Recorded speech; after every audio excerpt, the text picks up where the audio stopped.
Good morning, guys. We'll wait for one or two more minutes. It's 10:01.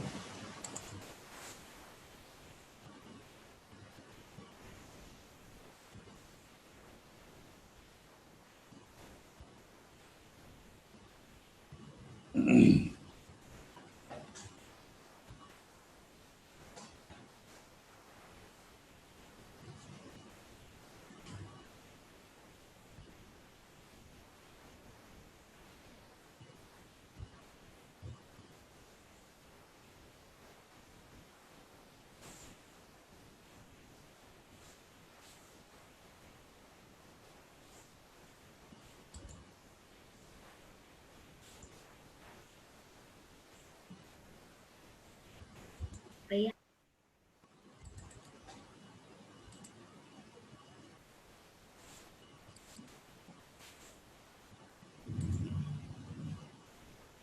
Good morning, guys. We are waiting for other guys to join. We have eight participants till now. Okay. First of all, good morning.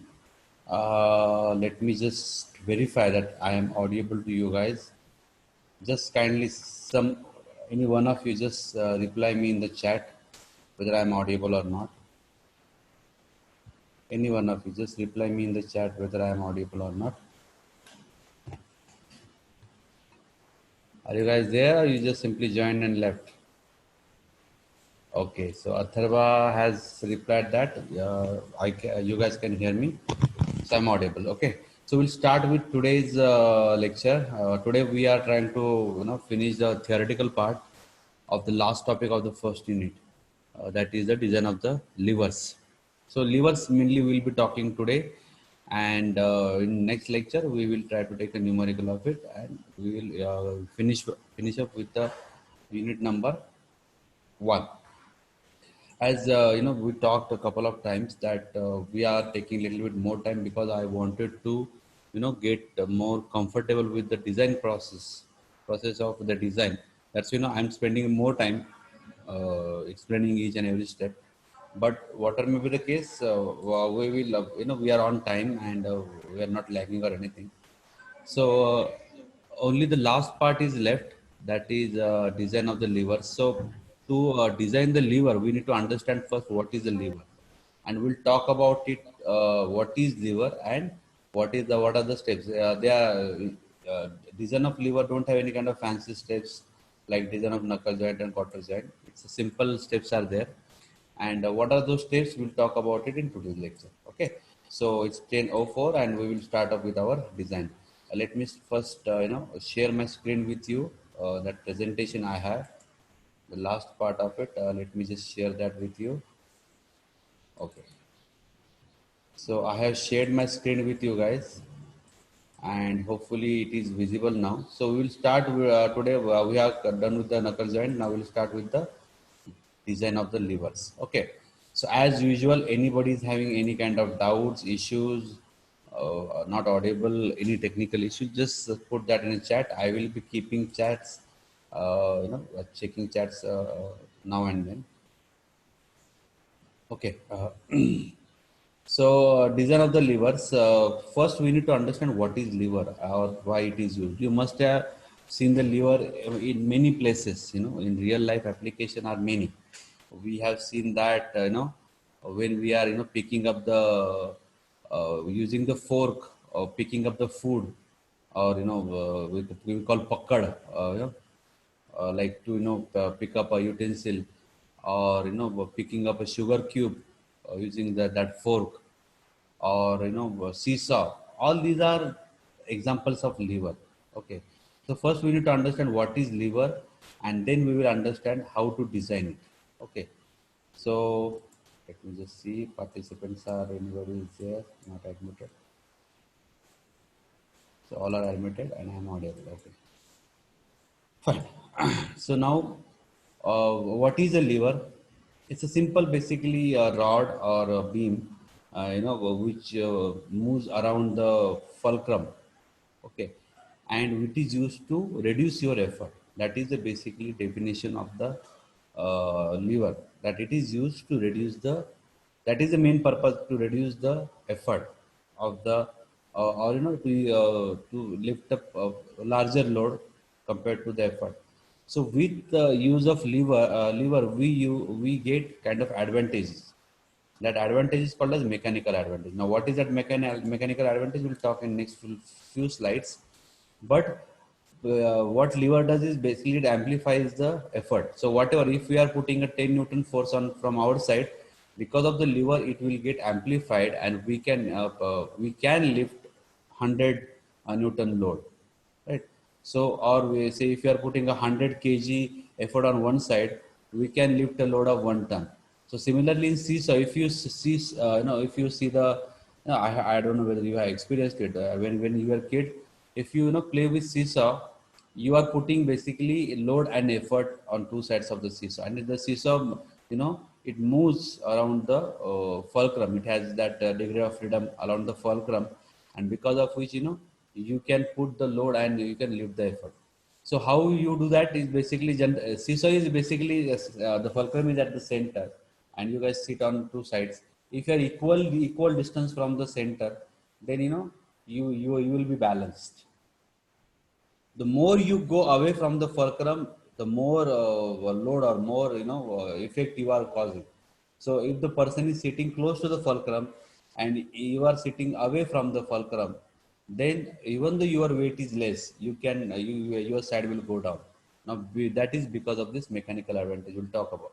So as I showed in the example, that this lever or of lever is used to reduce the effort, or it is used to basically increase your effort. So with the use of the lever, with the less effort, we can lift a larger load. Now lever has three parts, basically load or your effort, beam and fulcrum, right? The beam and fulcrum, and on one side there will be a load, on the other side there will be effort. Now with the location of this effort and load, the lever has three different types. There are three different types of levers. Okay, so it's called class 1 lever, class 2 lever, and class 3 lever. Now we need to understand what are these these classes, because it will be useful for our design. So a lever is a simple device. It is in the form of a straight line. It is pivoted. That there is a pivot or fulcrum, and it will have a degree of freedom around that fulcrum, right? Now, the basic principle on which this works is momentum principle, load into effort. So, if you consider a beam, like design of the quarter joint, for the design of the pin, this knuckle joint, for the design of the pin, we use moments to balance and to check the failure of the knuckle pin in bending. We verified it with moments. So, moment is load into distance. Now if your load is same, and if you increase the distance, you will have a larger moment, right? So as I told, in the case of seesaw, the more away you go from the fulcrum, your load is still the same, but your distance is increasing, so your momentum will be more, and because of that you can put more effort, more output will be more. Now, these levers are basically example, like as I told, is a seesaw or example. I tell you, like the puckad. We use puckad at our home, or the fork we use for the sugar, picking of the sugar. Rocker arm in engine also they use the cam. This rocker arm is there. The camshaft mechanism, that it uses the principle of the lever, or belt length levers are there for the safety. So there are many levers which we use in our day-to-day life, and we will see now what are the different classes. Now, if the fulcrum is at the center, right? So there are only two possibilities: on one side load, other side effort, or opposite. Whatever may be the case, but it is still the same case. So class 1 lever is fulcrum is at the center. On one side we'll have a load, on other side we'll have effort. Means whatever effort you are putting to lift up that load. Now the example of seesaw is this class 1 type. Okay. Or if you must have in village, to move very large rocks, we use a large rod. You guys know what it is called? We use a large rod, steel rod, to move different kinds of big rocks. What do we call it? You guys must know about it. I don't know. Anybody is there? Are you guys listening? Any who? How many of you are just just to give us a quick check? Just reply me in the chat. Whoever are with me right now. Just I just want to see how many you guys are listening to me. Just reply yeah, present. No, don't raise your hand. Just reply present in the chat so that I will know you are listening. Whoever is listening, just put present in the chat. Okay. Okay. Nikita is there. Mangesh Maurya is there. Atharva is there. Prasad is there. Rishikesh More. Okay. So we have actually, I was not expecting, I was expecting much less audience. I was expecting that you guys just start the session and you guys go. So at least 7, 8 guys are listening to me. So which is awesome, which is very good. So good, and keep the attention like this. And any doubt is there, just kindly send me, put in the chat. Okay, no problem. So I was giving example of Good first. morning, sir. Yes. So I was giving example. Nishant here. Actually, my roll call is Yeah, go ahead. hello. Yeah, Yeah. it's Nishant here. Actually, my roll call is not yet in the list. Okay. No problem. You can put your roll number as 999. Once our session is done, I will be sending an attendance sheet record. Okay. So in that, put your Okay. roll call 999, and you can put your name and phone number. Not a problem. Absolutely not a problem. Okay, fine. I have forwarded all the details to Yes, yes, yes. I the know, I know. I will be adding your number, and you will be getting the roll call very soon. Okay. okay. Okay. So let's continue with Thank the you. session. Any kind of like doubt like this, just put that in a chat and we'll try to address that. Okay. So the class one example I was giving example like in villages to move very large rocks, we use a large rod, steel rod. We call it pahar. गावाकडे त्याला पहार म्हणतात. So that pahar is basically what kind of example is class is that? That's a class one. Like we put a that large rock will be at the end of your pahar, and we'll try to make another small rock as a fulcrum. We'll try to move your pahar around that so that it will have a pivotal kind of movement. And the more the distance between the fulcrum or the small rock and the large rock will be less, and the distance between the fulcrum or the small rock and the where you are putting effort, that will be big. That distance has to be larger. The more distance you are having, the more effort you can put. It's because if you are putting a load of say if you are 100 kg person, so it is basically 1000 Newton, and you completely standing on that other end of the pahar. So basically you are putting that your 1000 Newton into whatever distance you are having of that pahar between the small rock and you, right? So that momentum will and divided by the distance between this fulcrum or small rock and the rock will be the your that much weight you can lift. Okay, so just again just try to imagine you have a horizontal rod. There is a fulcrum or that small rock in between. As you know, it is shown in the picture, that larger rock. So you can calculate what kind of weight you can lift with your lever or your pahar, how big rock you can lift. So if your my weight is 100 kg, and if I am putting a distance of say what you can say, not 10 but 100 centimeter, and my rock is at the 10 centimeter, so I can lift the weight up to 1 ton with it. 100 into 10. So because the ratio of the distance between my effort and fulcrum is 10 times the distance between the rock and the fulcrum. Are you getting it? So with the lever you can multiply your effort, and you can increase larger rods a larger kind of loads we can lift up with the. So this is the class one lever that we use that pahar. There are many, like example of seesaw is a class one effort. There are many examples like that. Now class two is basically, now in the first class, class one, we have this kind of fulcrum is at the center. Now fulcrum will go on the side. So now your load and effort will be on one side. Now there are two possibilities there.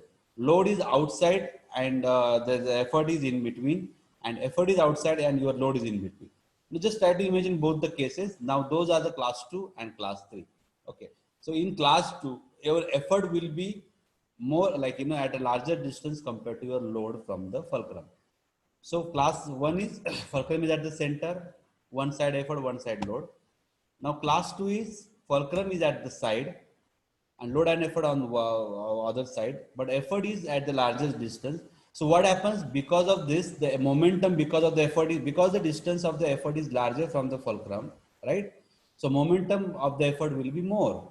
So this is a positive or what I can say, more than one mechanical advantage. So this thing is good. So you will need less effort compared to load because your load momentum because the load is less because the distance of the load is less from the fulcrum.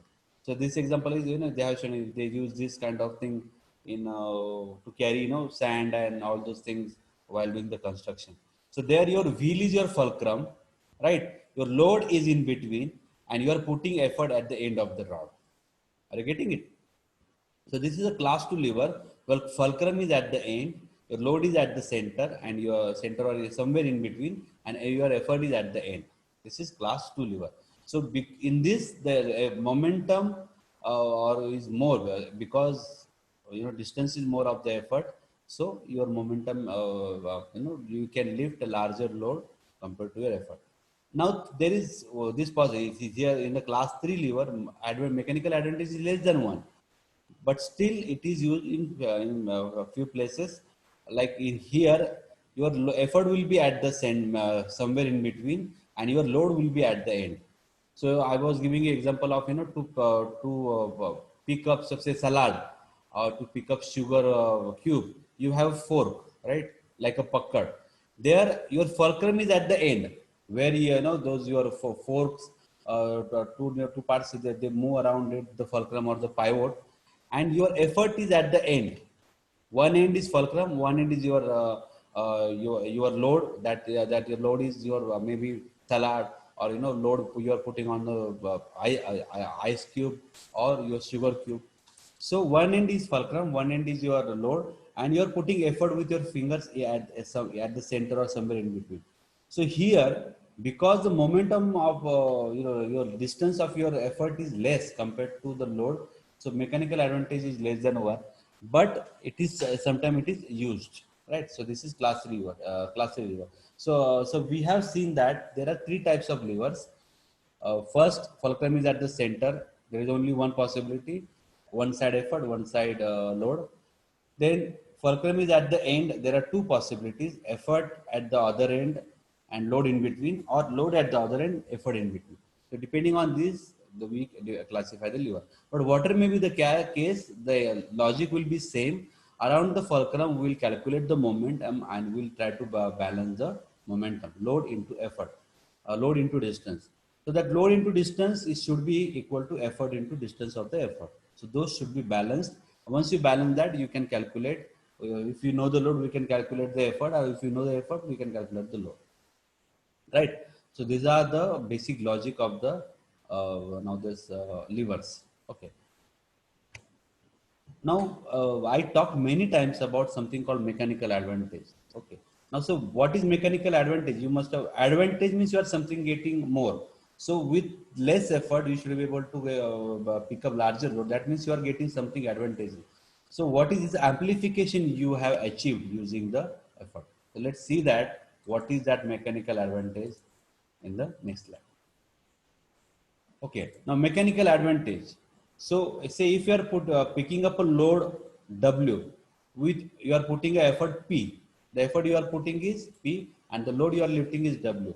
So ratio of that W upon P is called mechanical advantage. So ratio of load, what is mechanical advantage? The ratio of the load to effort. So if you are put effort means whatever effort you are putting, whatever you are trying to achieve, and load means whatever load you are trying to lift. So if load is 1,000, say 1,000 Newton, or say 1 kilonewton, or say 1,000 kg, say 1 ton, and if you are putting a load of 100 kg on the other side, then the mechanical advantage you get is 10. So load is 1,000, 1 ton, and you are putting effort of 100 kg. Then the advantage you are getting is 1,000 upon 100 is 10. So for that, you need to have a lever having the distance from the load to fulcrum of say 10, and distance from the fulcrum to your effort 10 times than that. So that is called as leverage. So basically these are the same thing. Leverage means what? Effort, arm length, whatever your distance between your effort and fulcrum, and distance between your load and fulcrum is called as load arm length. So this again, distance of your effort will be more for having more advantage, and distance of the load will be less. So distance of the effort arm upon load arm is called as leverage. Those are the same thing. So if you see the previous equation, now just take a look at the construction of the lever. In that, on one side you have, now this is actually our technical example where this is not seesaw. It's kind of any lever where you in a safety wall or something. So here we are putting a load P, load is P, and effort we are getting as basically our effort is symbol denoted by symbol P, and load we are having force F or maybe W. So ratio, say take a momentum about the fulcrum where it is having a pivoting moment. So F into L2 is equal to P into L1. So distance between fulcrum and the F is L2, and distance between P and fulcrum is L1. If you see it in the example, L1 is larger than L2. That means if L1, the ratio of L1 and L2 will have more than one value, so it is a positive, it is more than one mechanical advantage. So F upon P is equal to L1 upon L2. Ratio of F upon P or W upon P is called as mechanical advantage, and ratio of L1 upon L2 are called as leverage. Those are the one and the same thing. But if you are taking a ratio of the length, it's leverage because it's lever. And if it is a ratio of the loads or effort, then it is mechanical advantage. Okay.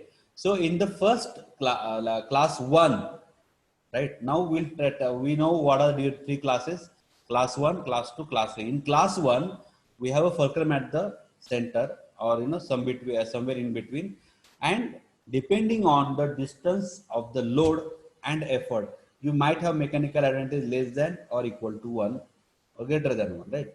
So if your effort and your load are at the exactly same distance, like in seesaw, we have mechanical advantage of 1, right?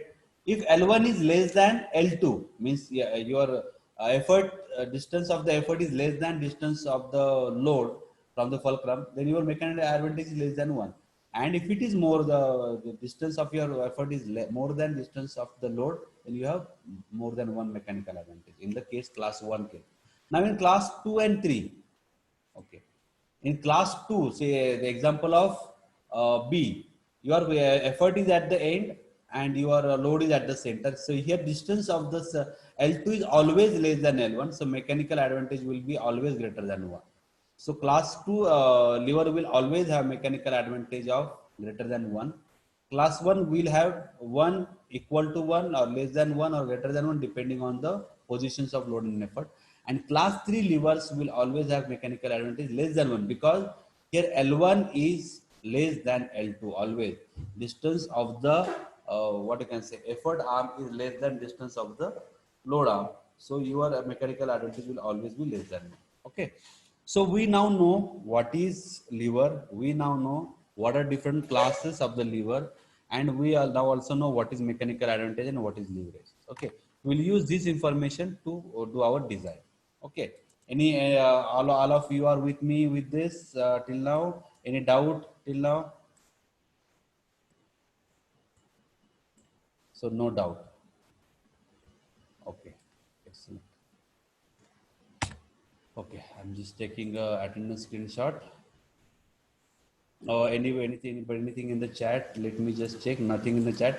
So if you have any kind of doubt, just let me know. Let me just try to put the attendance. I have taken a screenshot of the attendance. Okay, so it's done.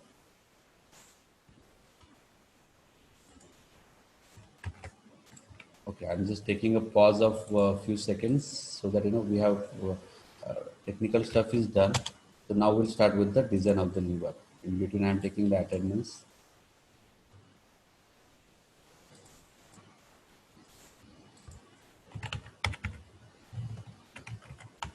Okay. So. Okay, so now I will start with the design. Now we know the basic concept of what is lever, what are different classes, and what are different advantages and leverage. Now we will use that information to calculate or to do the design. Now see, design of the lever is very simple rod, right?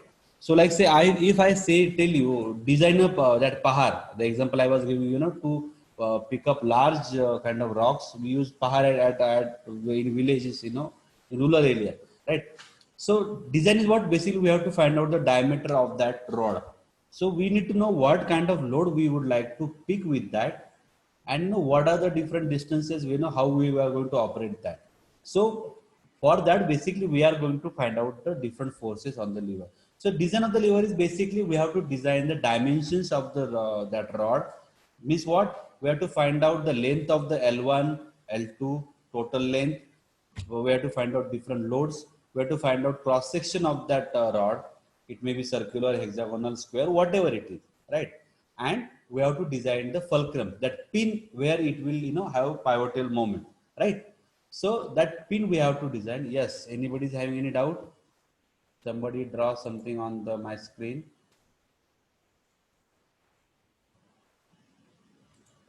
That person is, I don't know whether he's playing or he has any doubt. Somebody has drawn a blue line on my screen. I hope it's not a doubt. So anyway, if you have any doubt, put in a chat. Okay. So what I was saying is that what we have to do a design means we have to find out dimensions of the rod, length, cross section, what kind of cross section area. Then we have to find out forces. Using the forces, we'll find out these dimensions, and we have to design the pin of the that fulcrum, right? So we have to find out what is the dimension, or what diameter and length of that pin. So it's very simple design. So first we'll do the force analysis. Now we have already gone through this equation. Force into L2 is equal to that P, right? Here force is your load, right? It is given by symbol W or F, and we are putting effort as we are using the symbol P for that, right? So F into L2. So L2, it is assumed to have more advantage than one mechanical advantage. L2 is should be less than L1. So F into L2 is equal to effort into L1, right? These are the moment balance. We are more at the fulcrum. We were the balance. There should be a balance between the momentums, right? So this equation is balancing the momentum. So with this equation, we get effort is equal to force into L2 upon L1. So whatever force or whatever load we have multiplied by L2 upon L1. L2 is what? Distance, right? Distance of your load, and L1 is distance of, it is opposite of the or reciprocal of your leverage, right? So with this, say force of say 1 ton or 1000 kg is there, multiplied by 1 upon your leverage, so is reciprocal of your mechanical advantage.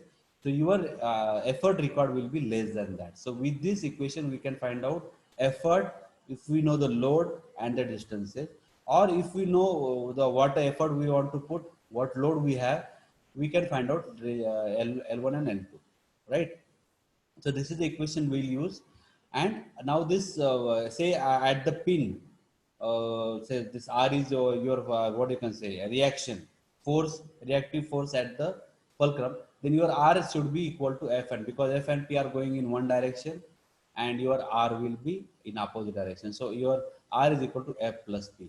So we will use this equation, right, to what you can say, to balance or to calculate the loads, or to calculate the different kinds of loads, and then calculate different kinds of lengths.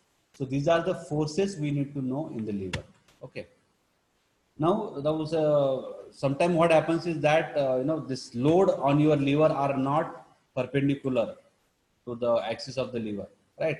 So sometimes they are at some angle. So in that case, we have to find out a resultant force, and then that resultant force will be your R, reaction at your fulcrum pin. So that how to calculate that, we'll see one example also. In a bell crank lever, where bell crank lever is basically, it will have some kind of angle between the two arms of the lever. It is not a straight lever, whatever we use day to day. It will have some kind of angle in between, that theta. So depending on that theta, R is equal to basically F square plus p square minus 2 fp cos theta. Theta is the angle between f and p. So here the load and effort are not parallel, or they are not perpendicular to the lever arm. They may be at some angle, or in case of bell crank lever, the second diagram, they are perpendicular to the axis of the lever, but they are, since there is an angle between two arms of the lever, the loads and the effort are having angle in between.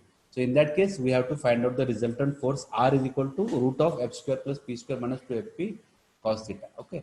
So we use this equation, this parallelogram law of the forces we are going to use in this case, and we'll find out the R. So we know we can find out R, F, P. If we know the R, this R, why is R required? It is required for the design of the pin, because pin will be having a force of R at it, and that force that R will be used to calculate what you can say lengths and dimensions of the fulcrum pin. So I said just try to imagine pin, fulcrum pin. It is what kind of load it will be having R, what and how it will fail. It will fail because of the shear or crushing. Okay, just try to imagine it is made of a very soft material. Then that fulcrum pin, the center of the lever, fulcrum pin is there. It will break because of the shear. If it is made of a soft material, right? So it might fail because of the shear, or it might fail because of what you can say crushing. So to know that shear failure or crushing failure, we need to know the load on that pin, and that load is R. Okay, so that's why calculation of R is important. So if the lever is normal, like whatever we have seen in case of scissor, then in that case R is equal to simply F plus P, right? But if the lever is the loads are not perpendicular to the axis, or if the lever is having angle between the arms, then in that case R will have a use parallelogram law. R is equal to F square plus P square minus 2fp cos theta.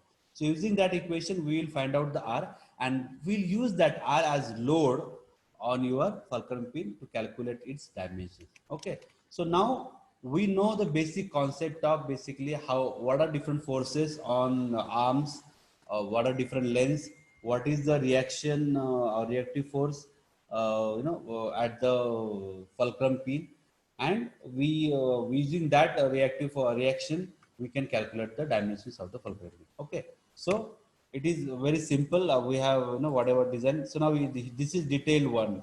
So if in this case, say D1 is the diameter of the fulcrum pin. That enlarged diameter is basically 2D1.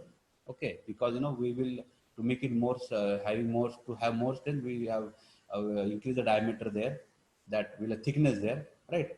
So this is a lever having a L1 from the center of the fulcrum pin as distance of the effort, and L2 will be distance of the load from the fulcrum pin, right? So between L1 minus D1, now D1, see, if you see, it is what between center of the pin and edge of your that's what you can say enlarged diameter of the at the fulcrum pin, the distance where the momentum will be there is L1 minus D1. So that L1 is distance between center and effort, minus you have to reduce that distance between fulcrum pin and the edge of that, right? So that distance is D1.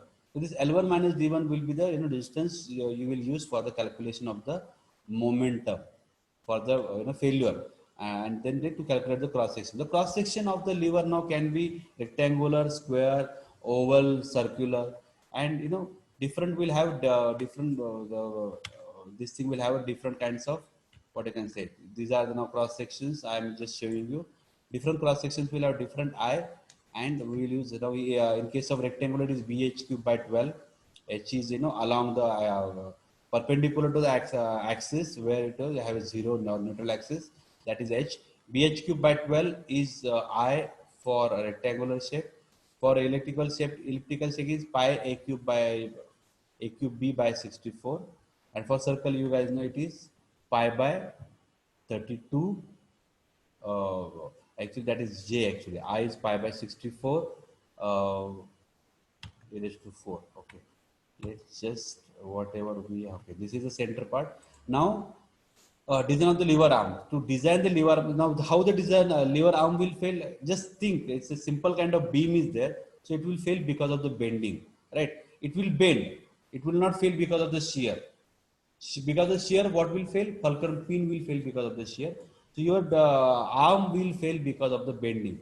So we simply will use bending equation M upon I is equal to sigma B upon Y. So M upon MB upon I, bending moment upon I is equal to sigma B upon Y. Here I is moment of inertia depending on the shape. I just showed you the table, next table. The circular shape will have a different, rectangular will have a different, oval will have a different. So that I is moment of inertia, mb is the bending moment. Moment is load into distance or effort into distance. So we know mb, we know I. Okay, sigma b is allowable bending moment, right? So sigma b is allowable bending stress in your cross section of this lever. So if we know all these things, we can calculate dimensions of the lever, right? We can calculate our dimension of the lever arm using the m upon sigma b is equal to mby upon I, right? For circular it is d by 2, y is d by 2, or for elliptical it is y is equal to a by 2, right?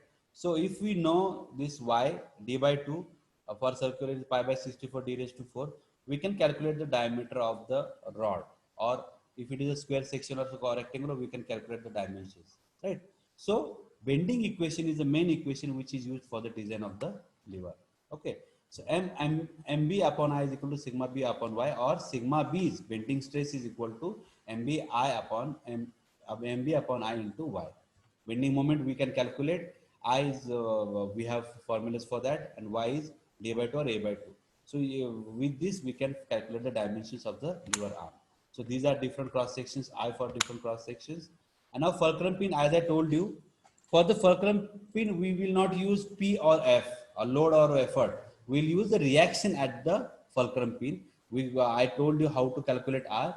And now this R will, it will fail because of the shear, or it will fail because of the crushing. Now, if it is a crushing thing, then it is the area which is opposing the crushing is diameter into length of that pin, or the thickness of the pin.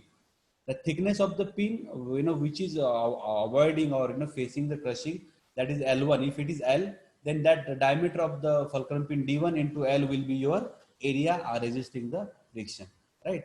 So area resisting the your crushing, right? So if your sigma c is your crushing stress, then P upon DL will be your area, what you can say, sigma c is equal to P upon DL will be we'll use it for the designing the fulcrum pin. We know the crushing stress sigma c, we know the load P is basically here P is equal to R, right? So and we know we can find out D and L if we know the proportion and we can find out the different dimensions of the fulcrum pin. So basically, see, for the fulcrum ratio of the length to diameter is taken as 1 to 2. So length is generally equal to diameter, or that length is twice diameter. So between 1 to 2, any ratio is taken, right? Once we know the ratio, we can find out the dimensions L and B, right? So we have now less than 1 minute. So let me see. Okay, so we are done with the what I can say basic things. After this lecture, I will share the link of the attendance. Put your attendance there, because we may get cut anytime in between. So we have completed the basic logic or concept of the levers. What are levers? What are different classes of the levers? For different classes, what are the mechanical advantages or leverages we have? And once we know the loads, we can find out the reaction at the fulcrum. And once we know the reaction and loads, we can calculate the different dimensions and we can do the design. Now the design has 3 steps. First, we are doing the force analysis, load, effort, reaction at the pin. These are the forces we have to find out. Then design of the lever arm. Lever arm design means basically we have to find out the length L1, L2, and we have to find out the cross section. What will be the cross section and what is the dimension? And the design of the fulcrum pin is finding out the diameter